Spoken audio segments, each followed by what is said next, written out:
At the Milimani Law Courts here in Nairobi, a high-profile case to determine who's entitled to the late Assistant Minister Orwa Ojode's estate is ongoing. His mother, Alda Ojode, has moved to court seeking to stop her daughter-in-law, Mary Ojode, from accessing any of the late Ojode's property. The late Ojode's wife, Mary Ojode, had filed a succession case earlier in the month where she listed herself and her son as the only dependents of the late Assistant Minister, something the late Ojode's mother, Alda Ojode, is vehemently opposed to, as she claims her late son had other dependents other than his nuclear family. Now, this case has once again brought to the limelight issues of succession and inheritance where matrimonial property is concerned. Under Kenyan law, parties to a marriage are deemed equal before, during and after marriage. In the event that one of the spouses passes on, the first beneficiaries of matrimonial property are the remaining spouse and children.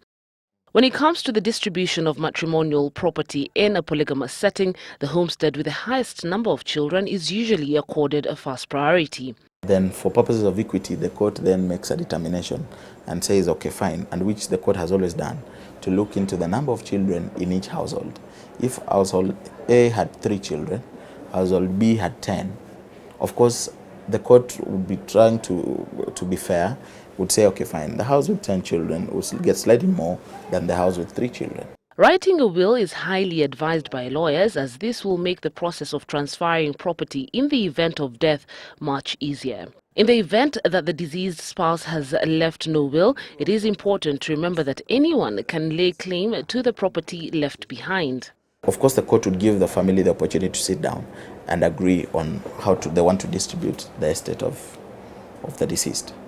Now, if they are not able to agree, then for purposes of equity, the court then makes a determination. Scenarios where extended family members come forward to claim property left behind by a deceased relative are commonplace in Kenya, as in most other parts of the world. Lawyer Alfred Oching says as long as they can prove that they were dependents of the deceased, they also have a right to claim the property. If they can be able to prove that, look, this is what he used to do for us. Now that if in death now, I have no one now to pay for me this, I have no one to do for me this, then they can be able to give evidence to show that they are dependents. They were depending on you. The lawyer advises couples to register property jointly, as this is the safest way to safeguard it should one spouse die.